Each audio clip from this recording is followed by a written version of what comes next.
Olá pessoal, tudo bem? Estamos aí, mais uma aula para você, beleza gente? Agora explicando o mapa mental, isso mesmo que você ouviu, explicando mapa mental. Então fica bem focado no mapa, observe, preste atenção cada detalhe que o mapa apresenta, para a partir daí você poder ter uma melhor compreensão e análise dos fatos, beleza? Então na aula de hoje nós vamos falar sobre o relevo do Brasil, ok? Primeiramente vai falar sobre os tipos de relevo, que são planalto, planícies e depressões, para a gente entrar em outros detalhes. Então segue o tio Sam nessa aula de hoje.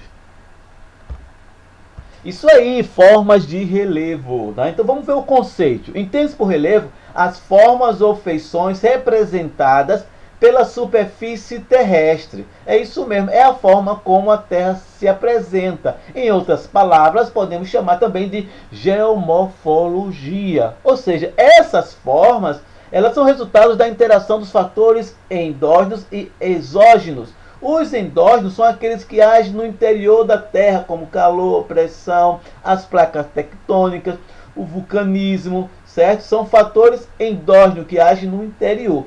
Já os fatores exógenos são que agem aqui pertinho da gente, né? O intemperismo químico, físico e biológico. Em outras palavras, os agentes externos, não é? Chamado de vento, chuva, né? Os rios, os lagos, todos eles fazem parte do processo dos agentes externos, como as plantas também e o próprio homem. Ok, gente? Então, as unidades do relevo podem ser resumidas em três típicos básicos. Então, quais são os três típicos básicos que nós conhecemos?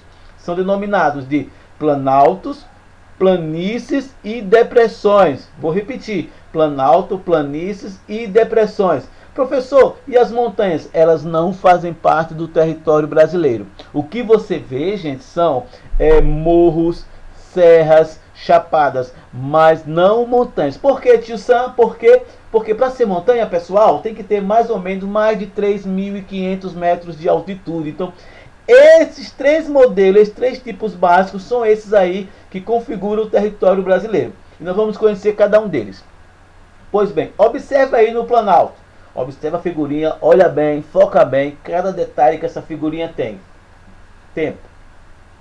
Pronto, terminou. Então aí nesse tempo, né, os planaltos, elas são áreas de topografia irregular, como você já pode ver na tela, onde predominam os processos erosivos, não é, chamado de desnudacionais, certo, gente? Ou seja, observe que nesse processo erosivo desnudacional aconteceu um fato interessante, que foi a remoção, tá certo? A remoção através de agentes endógenos ou exógenos, beleza? Então, os planaltos, a gente pode conhecê-lo de três tipos: os planaltos cristalinos, os planaltos sedimentares e os planaltos basálticos. Se liga nesses três: os cristalinos, os sedimentares e os basálticos, tá? Nos cristalinos, constituído de rochas cristalinas, certo? Que são as rochas ígneas ou metamórficas, lembrando que as ígneas são as rochas magmáticas, tá certo? As metamórficas são rochas oriundas de outras rochas, através do processo de temperatura elevada, pressão e calor, que acontece no interior da Terra, isso devido a depósitos de sedimentos ao longo do tempo, e aí você tem as rochas cristalinas, ígneas ou magmáticas, certo?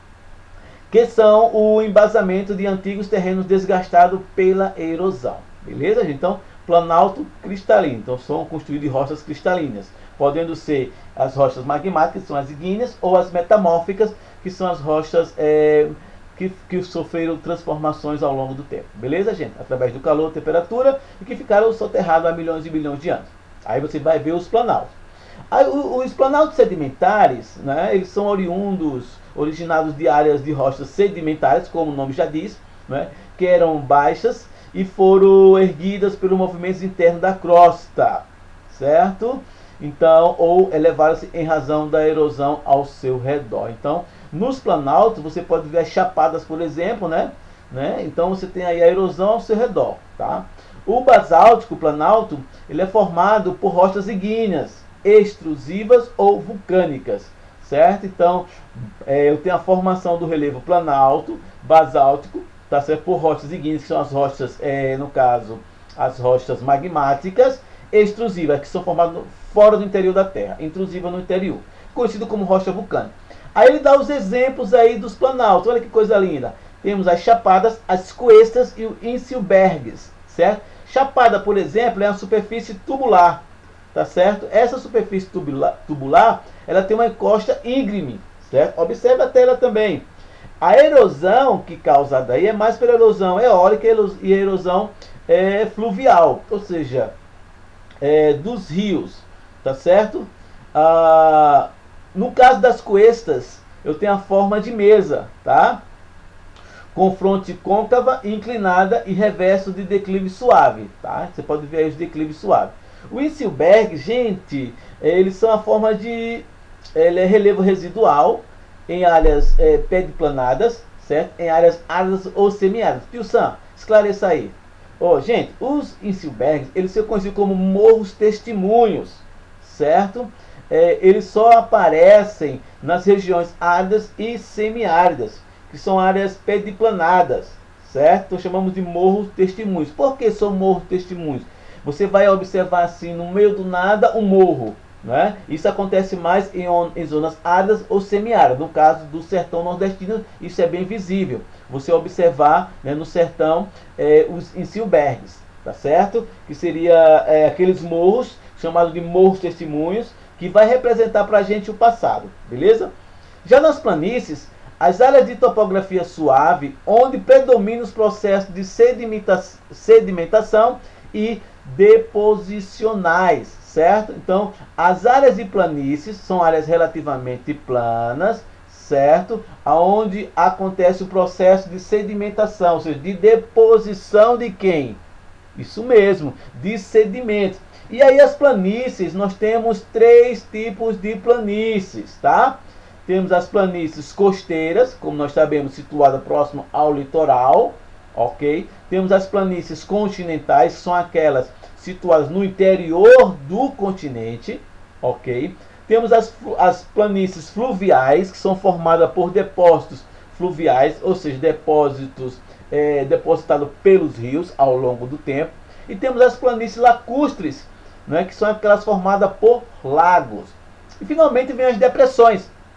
Beleza, gente? Então, as depressões são áreas de topografia suave, observe aí bem, onde predominam os processos erosivos desnudacionais. Relembrando, desnudacional significa que houve uma remoção através do processo erosivo. E aí você tem os tipos de depressão. Eu tenho absoluta, que são aquelas depressões que se localizam abaixo do nível do mar, certo? Temos as depressões relativas, que são aquelas que estão acima do nível do mar. Temos as depressões periféricas, que são aquelas que se localizam em zona entre contato entre terrenos sedimentares e estruturas cristalinas, tá? E finalmente as depressões marginais, certo, pessoal? Quando elas margeiam as bacias sedimentares. Então, em resumo, é isso. Então, o relevo brasileiro, ele é composto de planalto, planícies e depressões. Nós não temos montanhas, porque para ser montanha tem que ter mais de 3.500 metros de altitude. Então, desclassifica. Então, entende-se por relevo também as formas ou feições representadas pela superfície terrestre, ok? Que são resultados da interação dos agentes endógenos e dos agentes exógenos. Endógenos, que agem no interior, que são os agentes internos, e exógenos são os agentes externos. Beleza, gente? Segue o tio Sam aí. Pois bem, perfil que resumem o relevo brasileiro, tá? Então você tem os terrenos cristalinos, tá? De cor verde, com essas cruzinhas mais aí, tá? Então significa terrenos cristalinos, que são formações rochosas antigas, e os terrenos sedimentares formados por depósito de sedimentos, certo? E aí nós dividimos em regiões, tá bom? Região norte, região nordeste e região centro-oeste e sudeste, beleza? Então na região norte, você pode ver cor verde novamente os terrenos cristalinos e a cor escura aí os terrenos sedimentares, beleza? Então o corte AB tem cerca de 2.000 km de comprimento.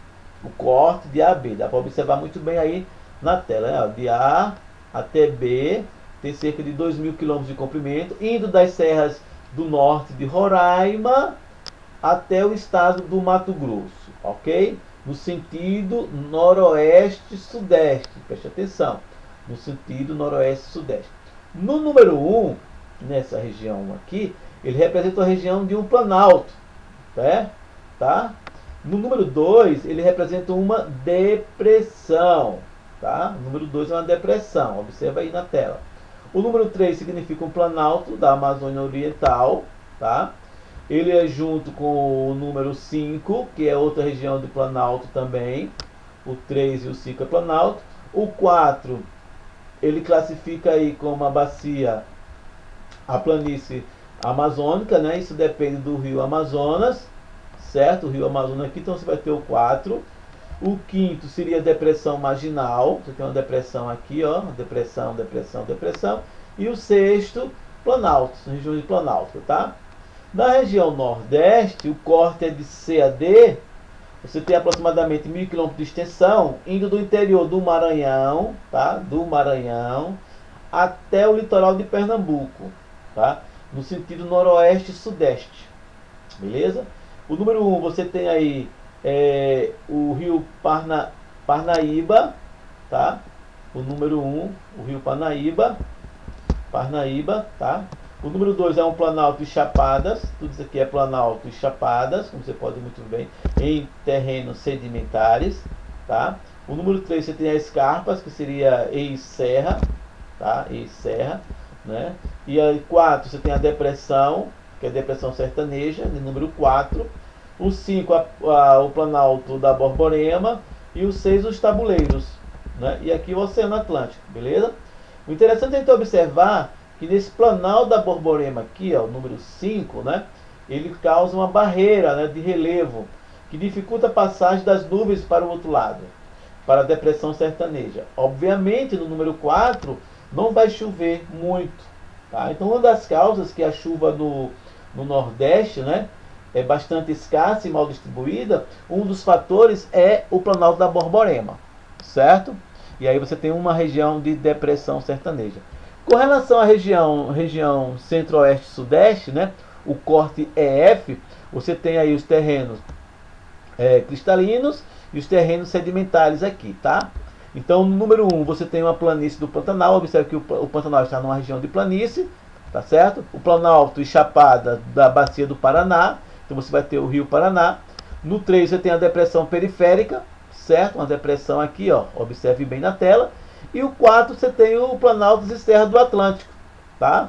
Nessa região daqui. E aqui o Oceano Atlântico. Beleza, gente? Chegamos no final de mais uma aula do Tio Sam. Espero que tenham gostado, tá? Espero encontrar com vocês na próxima aula. Valeu, gente? Aquele abraço, fica com Deus.